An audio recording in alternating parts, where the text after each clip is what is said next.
Para 2-3 vjetësh, u bë zhurmë e madhe rreth një afere korruptive në Parlamentin Evropian, që implikonte disa parlamentar në akte korruptive.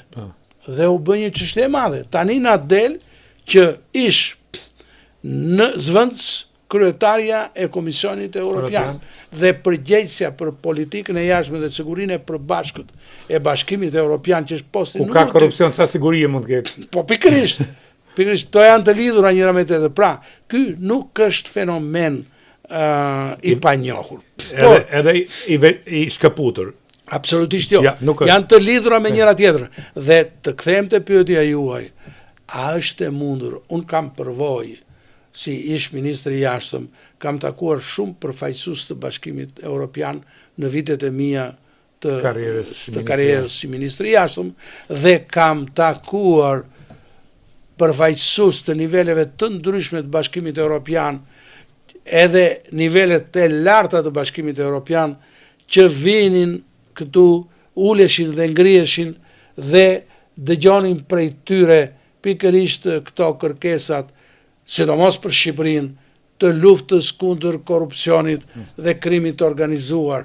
Dhe ne ishim bërë tabela e qitjes, dhe Mogherini, me që ju e përmendët prapë vetë, kush e di sa herë ka ardhur tu, kush e di sa herë ka folur në takimet me zyrtarët e lartë të Shqipërisë për etapat e integrimit evropian të Shqipërisë, ku artikulohej kjo kërkesë, lufta kundër korrupsionit.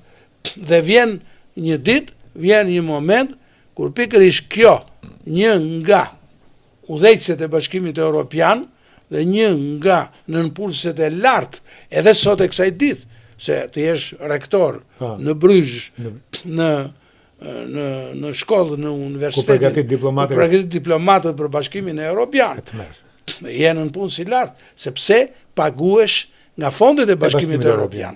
Pra, dhe ma në tërsinë e të vi, tani vinë këta ambasador, ne kemi patur këtu dhe ambasador që dyshohen për akte korruptive gjatë momenteve të shërbimit të në Shqipëri.